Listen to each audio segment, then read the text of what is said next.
Hey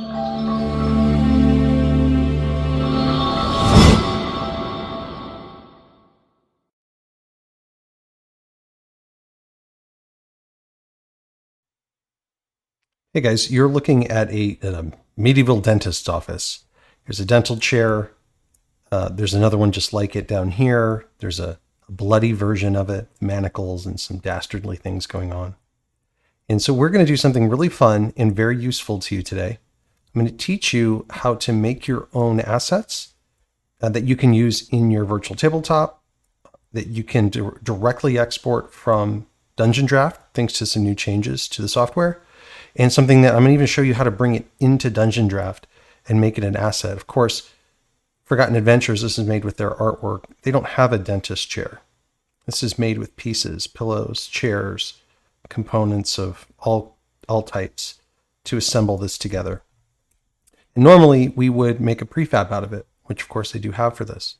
But I wanted to make an actual asset that I could use in different ways that didn't have the same limitations of the prefab. So watch what I'm going to do here. Going to export. And don't worry, this tutorial I'll walk you through all the steps and the setup to get here, and we'll go step by step on how to do this.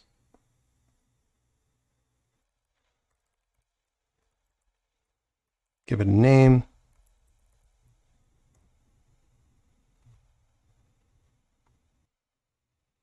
Now we're going to use two tools, both by 8Bitz. Here's our chair. I'm going to call it furniture.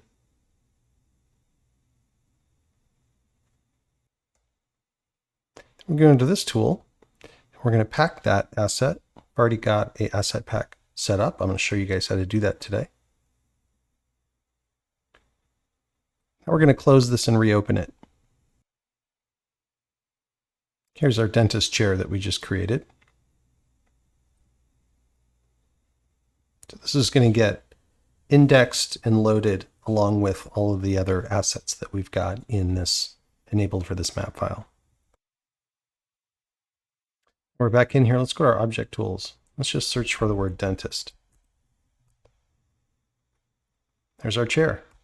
Identical to the one that we just made. This one's now an asset. It's one single piece that we can move around, move between levels and do a lot more with, shrink and grow, than maybe what we can do with a prefab. So we're going to talk about prefabs, when you would use those, but also when and how you can use these. Of course, this is just a tile now. I don't have to bring it into Dungeondraft. I can use it directly in my Foundry instance or whatever VTT you're using. So with that, that's what we're going to do today. This is a really powerful tool for you guys that you can really start to leverage the full power of Dungeondraft without using any post-processing. It can all be done within here. I'll show you some other things that have been introduced recently. The reason I'm showing you this now is because this capability didn't exist until a few things have come together. So now that it's all in place, it's time to get started with the tutorial. So first things first, if you're going to do what I'm going to show you, you need a couple of things. First of all, you need Dungeondraft. Very easy to use. It's very intuitive relative to everything else on the market.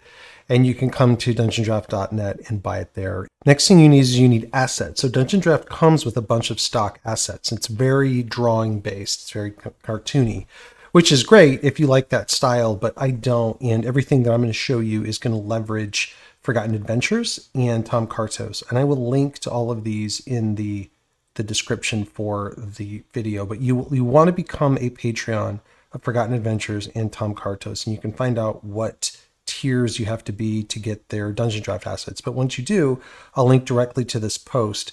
This is the Forgotten Adventure post, and you'll come in here and download all of these different asset packs. I don't know, there's maybe a dozen of them, and you'll end up activating those within your Dungeondraft. I really recommend Tom Cartos as a second option. His stuff goes pretty well with Forgotten Adventures, but he's just got he fills a lot of gaps that they don't have, and some of his things are just so creative and detailed. You'll find that you'll use them quite a bit. For example, he's got a lot of these embellishments and things for floors and pieces that you'll find you'll use when you kitbash things together. But you can come here to his megapack download. You'll go through this. It'll lead you through a process of downloading his megapacks.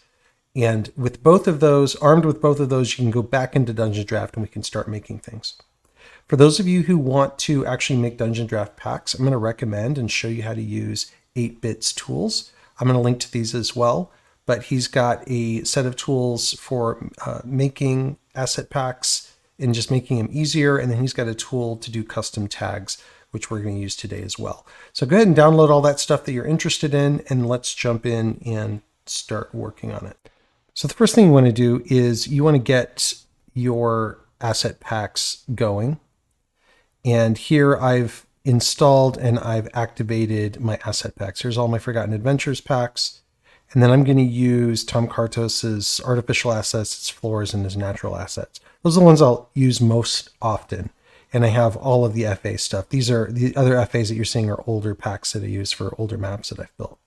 But with all of those installed, you're going to hit accept. It'll make you save your file and you can open it back up again and they should all be active. So let's start out with some basics. First of all, what can you do with custom assets? What kind of assets can you make? Well, anything that you can think of. Let me just give you some examples here. So, I've made this piece out of both Tom Cartos and Forgotten Adventures. This is just a nicer wardrobe, and it's got a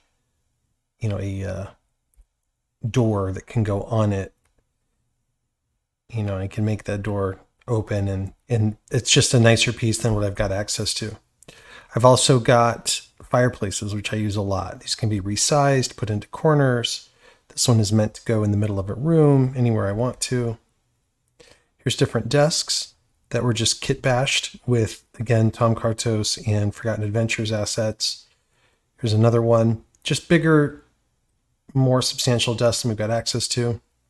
Here's a bone chair. Different kinds of chairs. Here's one that's got more metal in it. Here's some different alternative materials for stools. Here's a example of maybe a nicer type of table. Then I've built embellishments to go on this table. So this piece of metal here, if I get it just the right dimensions, I can put it on the edges of things and I can change the look of a table just by putting some of those embellishments on it. Here's a very large table that's sort of pre-built that I can drop into larger spaces. I do a lot with building kitchens and things, and it gets really tedious putting plates and mugs and things like that there. So I've got some pieces that can go quickly into a kitchen. If I'm building a tavern, I've got different tavern counters that I've designed that can fit into different spaces. I've made a custom bed, and then I made canopies to go over the bed. So for example, if I put this bed down, I can grab one of these canopies and I can put it down right on top of it.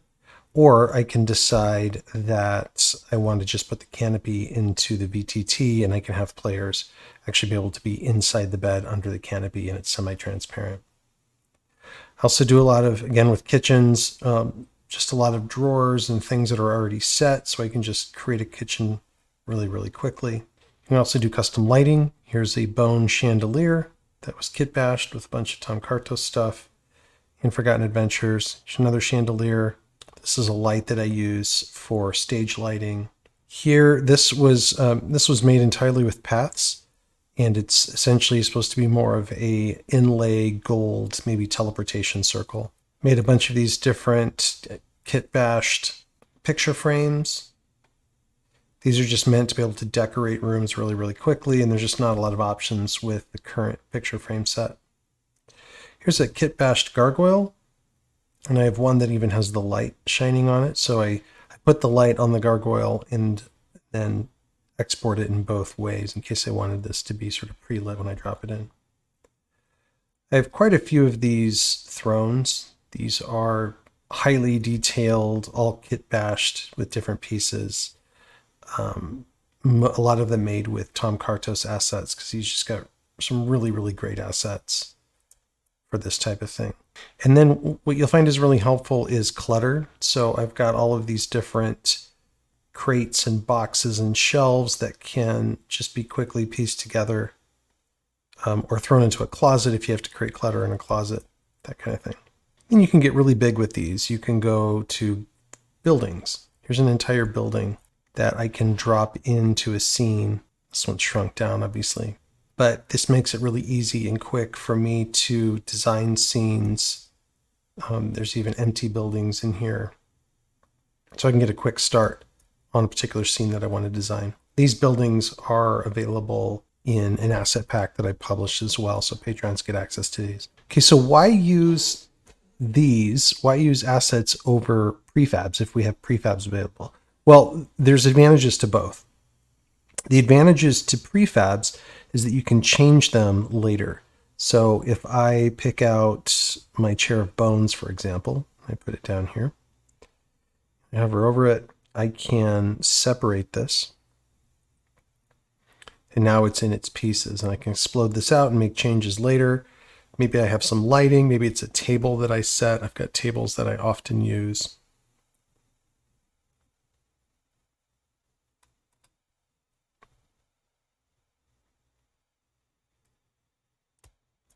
Here's an example of a table that I might set down, and because it's a prefab, I can separate it and then change the configuration of it. I can move the cups, I can delete them, put some other stuff on it, that sort of thing.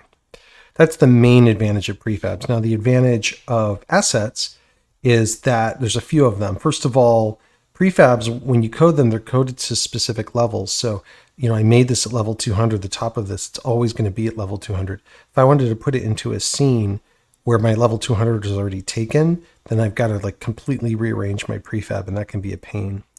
The other thing is prefabs can break if your asset packs that power them change. So when Forgotten Adventures changed all their asset packs, it broke all of the prefabs that I had built with their version 1.0 asset packs. So these can change and become broken just like maps can become broken. Some prefab elements don't work well. So if you make a prefab and you put, for example, a pattern shape with it,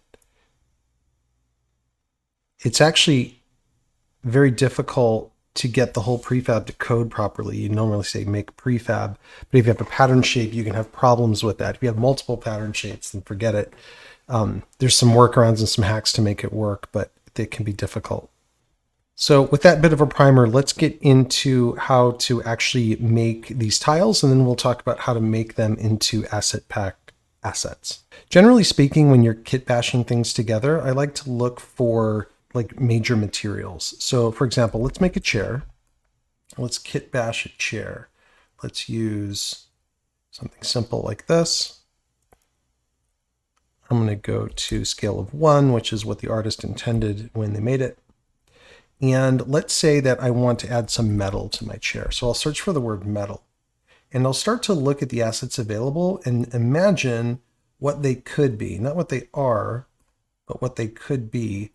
And if they just give me the material that I want to do something interesting. So for example, I've got this weapon rack. I'm not really interested in building a weapon rack. I'm going to turn off snap to grid, but maybe it gives me a certain look. If I want this thing to be metallic,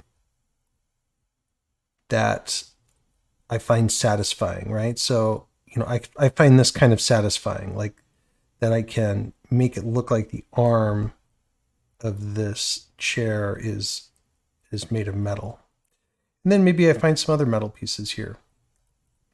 There's something called a metal pillar,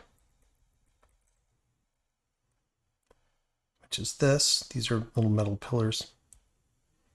And maybe I put this in here and I make it look like the base is made of metal. And there's all these other pieces in here that you can play around with. Maybe I think that metal should be underneath as well. Maybe it's got metal feet. So put that there. Another one here.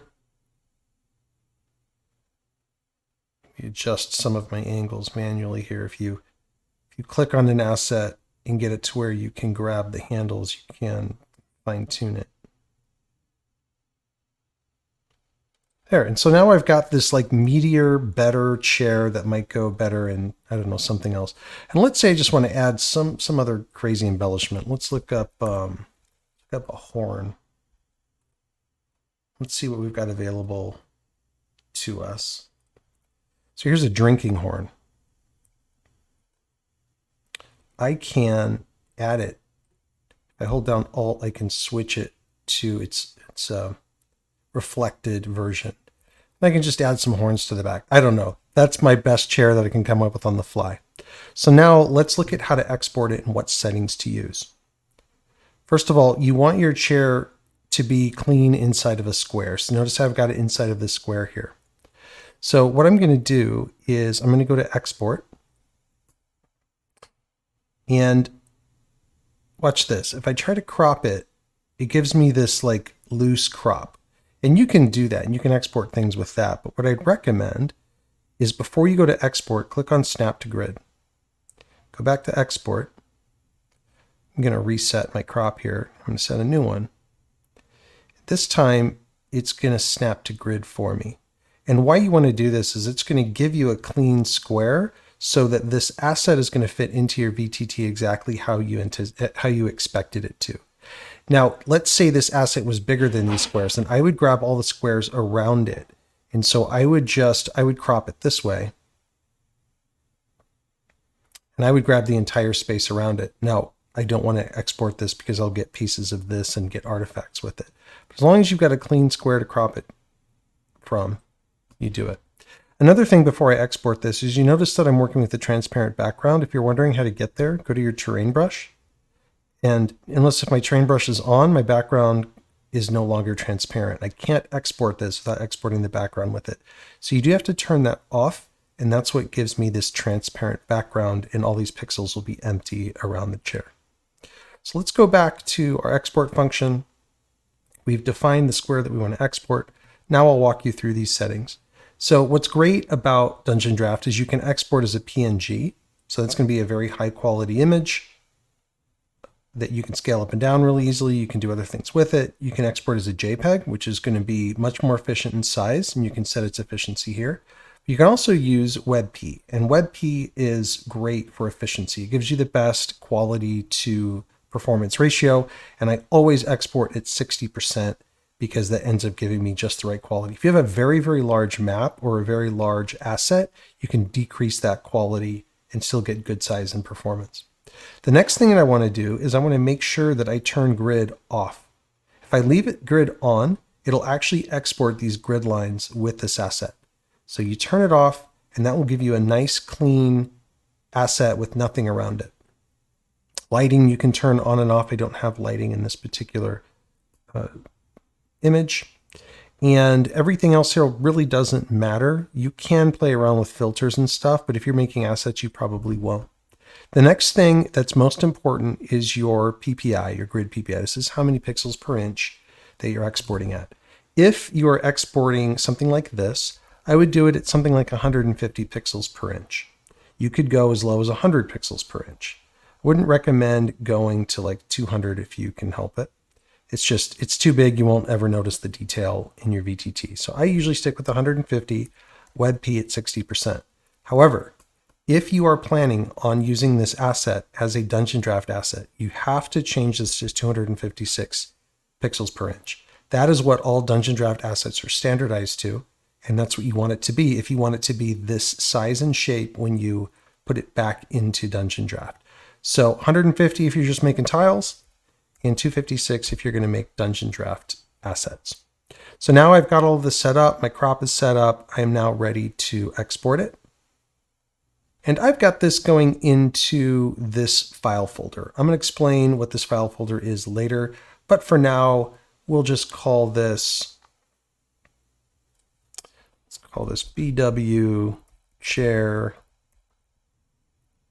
horn wood and metal. So just some things that you might want it to show up as if you're typing in keywords. Notice that I'm using underscores and I'm using capitals in all of the words. So I'm using whatever it's called, sentence capitalization.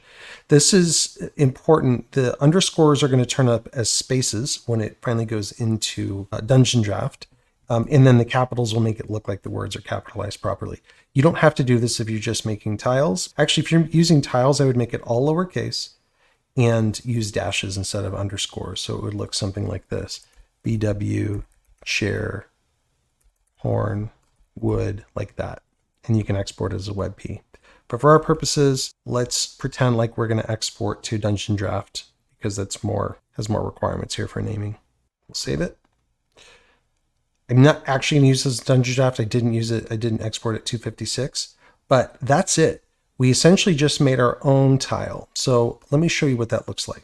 Here we are with the local file. It's a WebP. So if I open it with my browser, so here's my chair asset, and I can drop this right into my Foundry instance and I'm good to go.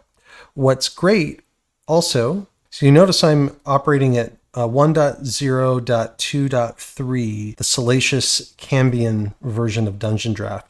One of the things that was introduced with this latest version is it fixes the pixel export issue. So let's say I wanted to add a drop shadow inside or underneath this chair. Well, it used to be that I couldn't do that in Dungeondraft.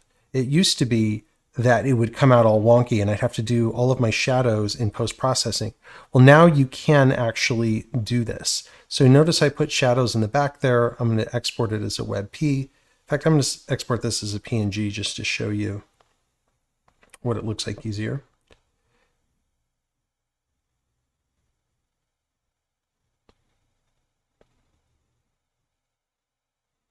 And we'll say this one is with shadow.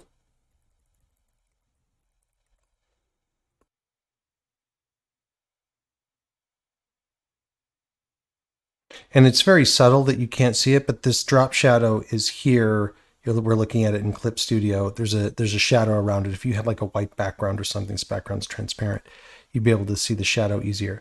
But that's a really, really great news for those of us who didn't want to do any more post-processing, wanted to do everything inside Dungeondraft. And that's it. That's as easy as it is to create your own kitbashed items in assets and then turn them into tiles directly from Dungeondraft.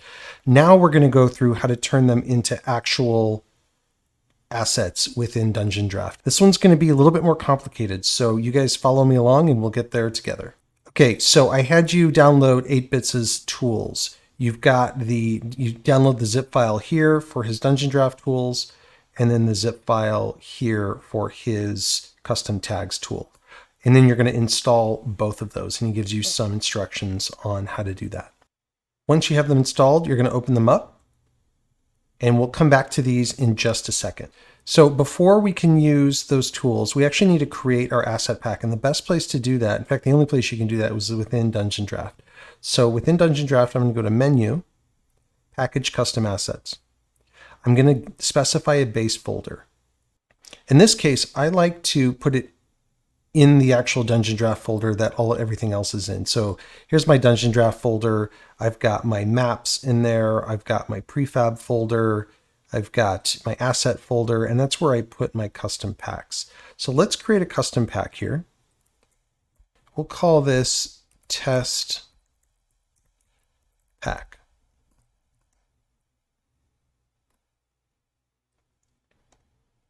And we're going to grab that folder and we're going to say select folder. Now we want to give it a name. So I'm going to call it BW for Bailiwiki test pack. And I'm going to use brackets because I want the name of this pack to show up at the top of my list. If it's your custom pack, you probably want to get to it easily. So I'm going to use these brackets just to force it alphabetically to go to the top. I'll say it's version 1, and I'll say that I'm the author of it. And then I'm going to click package. The asset pack has been finished packing and been moved to this location into my assets. And you can enable it from this window. So let's go see what it created. So I'm in my Dungeondraft folder, and there's two things I want to point out. First of all, if I go into my test pack, you'll notice it now added this JSON, this pack.json. If I double click it open, I see the information I entered. Here's the name I entered, the version, and who wrote it. There's some things about color override, which we won't go into, but this is super important. This is the ID of the pack. This is a randomly generated ID, and this ID identifies this pack to Dungeondraft, and as you grow and expand the pack over time, this ID has to stay the same, so make sure you don't change it. But there's nothing else in here. So one thing that I suggest, and there will be some things created here in a second automatically for us, but one thing I suggest is creating a folder structure. So over time, you're going to accumulate potentially a lot of assets inside of your pack, and you want to think ahead about how you're going to organize those assets. If you don't organize them, you won't have a chance to reorganize them later. At least you're limited. Essentially what I mean by that is you can't change the file path of an asset once you put it in there without breaking your maps that use that asset. So one trick or hack I'll give you is I really like how Forgotten Adventures organized their packs.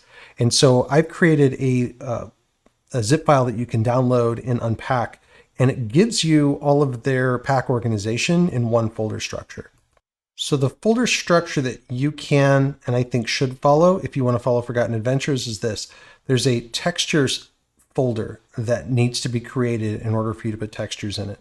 If I double click into it, I can see how they set everything up. They've got objects, decor, different decor items, and they also have paths, patterns, portals, and walls. I'm not going to go through how to create these other types of assets today, but they're already pre-built in folders for you. So you can literally just take that textures file, drop it in, and now you've got the folder structure that FA uses. Feel free to create your own folder structure, but again, it's important to have it organized, and I just like that I'm using their organization structure.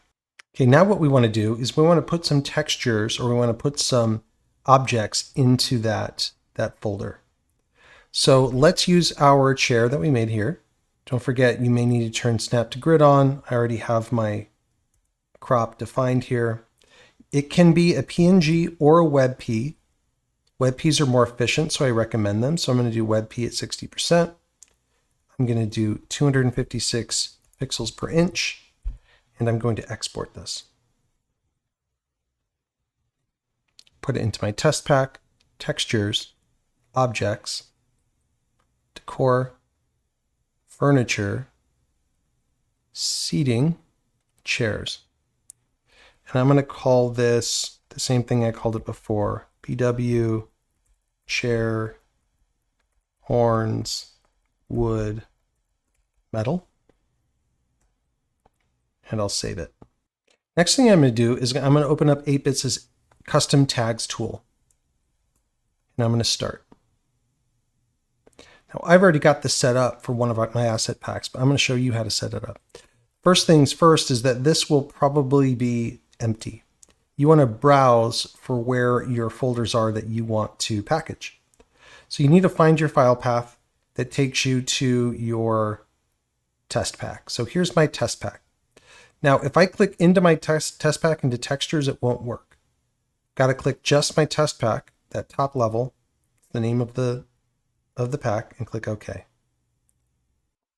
So I'll forewarn you that 8Bitz tools were not, it's not the best designed software. It wasn't meant to be software originally. It was the developer made them as a set of scripts to help him manage his pack creation. So you may find that some of the words used and descriptors and UI and they may not make sense.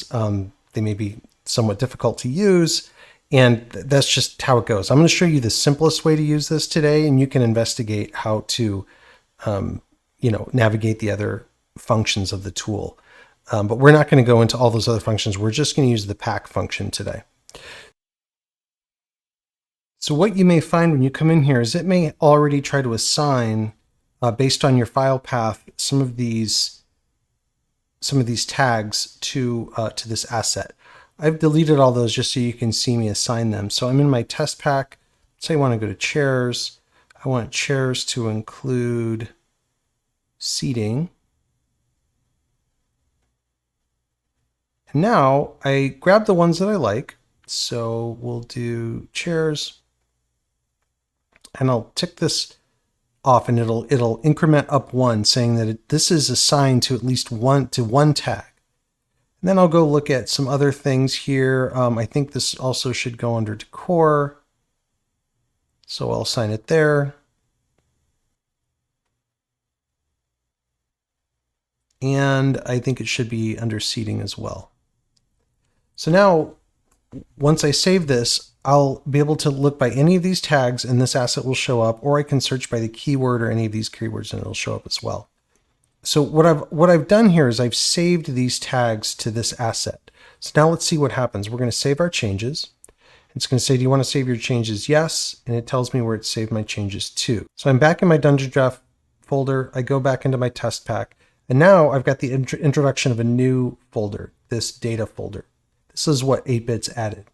If I click into it, and I open up this default Dungeondraft tags file, I will see all of the tags that it created. And if I scroll through it, I will find under the decor tag that there's the path to my new horn chair. And if I keep scrolling, I'll find that same path here under seating.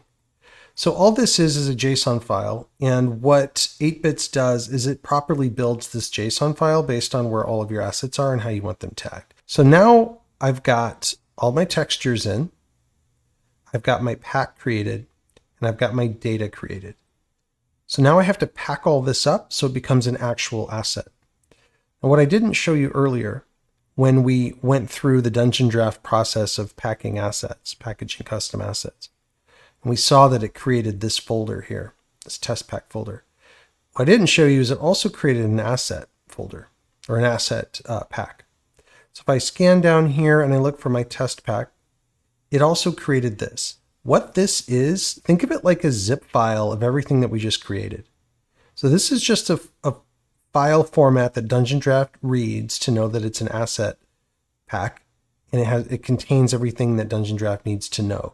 All it is just essentially a zipped up version. It's not really zip, but it's Dungeondraft's own pack version of what's in this folder. If I unzipped it, and 8Bitz Tools has the tools to do this, it would create something similar to here. With the test pack that we just created, we create this exact folder structure and pack JSON and everything else. So what we need to do is now go pack this up into and then replace what Dungeondraft created. So that's where 8Bitz other tools come from. So we use the tagging tool. Here's the other tool, and this has a lot more functions and features. I don't know how to use all of these. Some of these get pretty complex. Some of them are redundant. But what we're going to use is the pack assets feature. This is the one that I use all the time. So we go to pack assets, and then we need to give it, when you first do this for the first time, you'll have to give it a source folder. So you'll have to give it your Dungeondraft folder wherever you put your asset packs. In this case, I put mine in my Dungeondraft folder. And then my destination folder is going to be where I want the packed asset file to go. And I want my packed asset file to go right into my asset folder within Dungeondraft. So if I look at all of the ones that I built earlier, here's my test pack. If I click it on and say start, it's going to pack this up. Now, if you have a lot of assets, this may take a few seconds. This was almost instantaneous. And it just gives you a nice summary of what you just did. And it even gives you the path that you need to go search for in order to get to your pack. But what it did for us is it replaced this pack in here. It used the pack ID to say, okay, here's a new version of this pack. I didn't have to increment the pack or anything. I didn't have to do any of that stuff. All I had to do was repack it, and it saved the new assets into here. So let's go see if it worked. So now that we're back into our map, I need to go to my assets, and I need to find my new pack in here, my test pack, and I'm going to enable it. Click accept. It says you modified this, you need to save the file and open it again. I'm going to save this. Then we're going to close it and reopen it.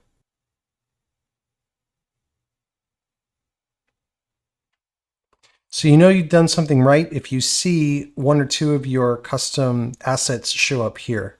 So you can see that it's detected this new asset and it's going to start coding it into the Dungeondraft instance here.